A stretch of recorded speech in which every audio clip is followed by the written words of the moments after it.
Greece's second largest city is known for its ancient relics, but there are many more magnificent modern man-made marvels to check out. Here are the stadiums and arenas of Thessaloniki, Greece. Kaftanzoglio Stadium. For the first 20 or so years of this stadium's existence, when the capacity was just under 50,000, it was the largest stadium in the country. Nowadays, it's not even the largest stadium within a 3-kilometre radius.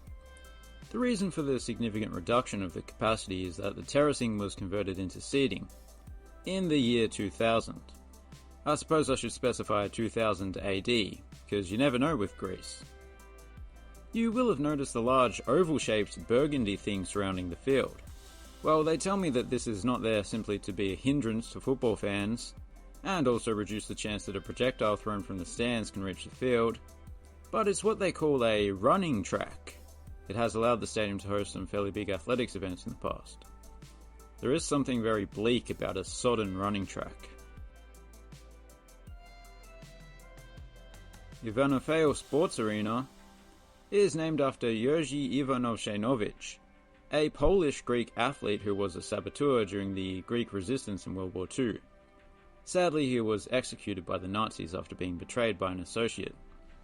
See, these are the types of heroes that deserve to have buildings of note named after them.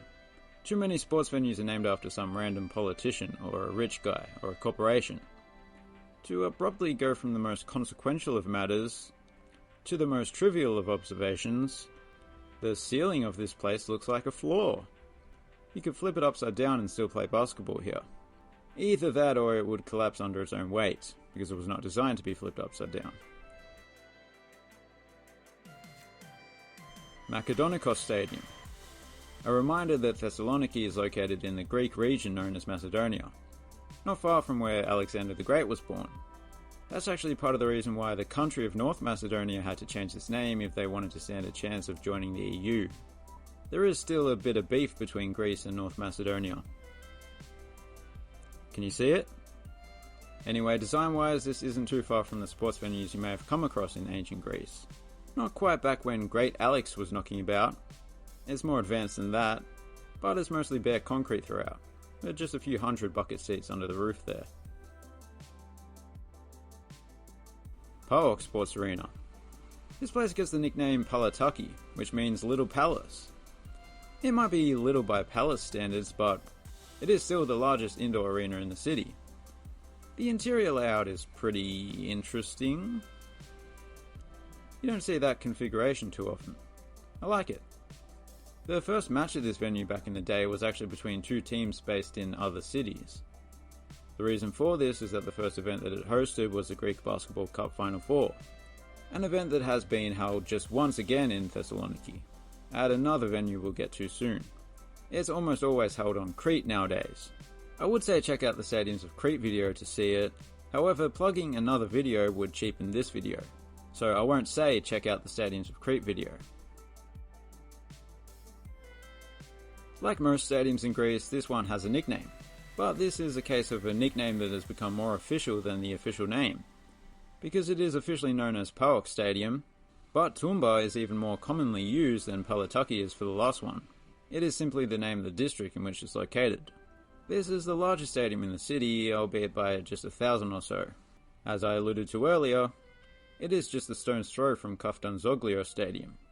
But not only is it geographically close, it looks almost identical to it. I mean, yeah, this one has black and white seats instead of blocks of colour, but it is kind of strange that they built two stadiums that are so similar so close together. The two were built at approximately the same time, so perhaps it was a case of, well, if they're getting a stadium, you have to build us one as well. Oh, we're not spending more on another bloody blueprint. It's cost us enough already. One aspect that sets Toumba apart is this section of seating that staggers downwards, due to room constraints. The club were planning on building a spectacular new stadium, but I believe that project has stalled for now. Swimming pool? Kalamaria Stadium. Whoa, long shot. Kalamaria Stadium is an appropriate name, because as you can see it's close to the sea. So the stadium is probably Kalamarier than the other stadiums in the city. It is actually named after the suburb that it's in.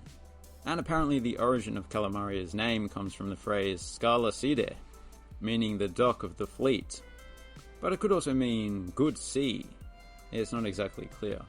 So, not calamari as in squid, but an even more appropriate nautical related name. Anyway, you've probably picked up on the fact that I'm talking about the name because there's not much to say about the stadium itself. Kleanthis Vikalidis Stadium would probably have to be the most distinctive football ground we've seen. Of course, the bright yellow seats are eye-catching, but I'm especially referring to the way they've made the most out of the limited plot of land that the ground was built on, by building steep stands and filling in the corners with as many seats as possible. Of course, when this ground first opened, it was much smaller. It had a capacity of 10,000, and the club itself was much smaller. But now they've outgrown the ground and they have ambitions to build a bigger and better stadium. This one. It looks kinda cool. But once more, there is a lot of red tape getting in the way, so the wrecking ball will have to wait. And I don't think the spectators will mind staying here for a while longer. Looks like a great place to watch football. Alexandreo Malathron. Unsurprisingly, the Alexandreo is in reference to Alexander the Great. It is completely understandable though, because not only is he this region's most famous son, he was also one of the greatest basketball players of all time. Known for his offensive capabilities, Alexander the Great would slice through the defense of the opposition with ease. This was helped along by the fact that he always carried a sword out onto the court. Design-wise, this is not quite a typical domed arena.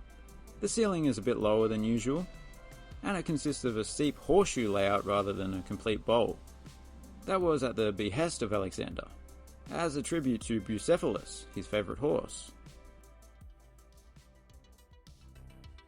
So there you have it. My favourite of the lot would have to be the quirky and intimate Kleanthis Vikalidis Stadium. Please consider subscribing if you're new around here, and as always, thanks for watching, have a good one.